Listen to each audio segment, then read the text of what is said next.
How to hide mutual friends on Facebook. Hello everyone, welcome to this channel. I'm Emily and I'm here to help you out today. So without any delay, let's get started.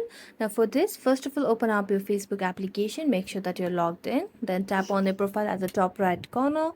Then tap on privacy shortcuts. Then tap on take a privacy checkup over here. Then you can see the option of who can see what you share at the very first option. So just tap on that and then tap on continue, and as you scroll down you can see the option of friends and following over here. So here you can see the option who can see your friends list on your profile.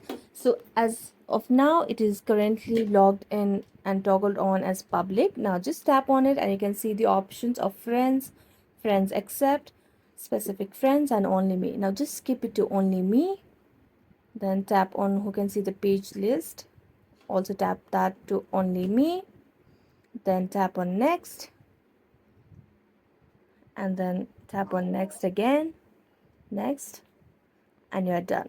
So thank you so much for watching this video. If you enjoyed it, don't forget to like, subscribe, and hit the bell notification for more updates. That's it for today. See you next time.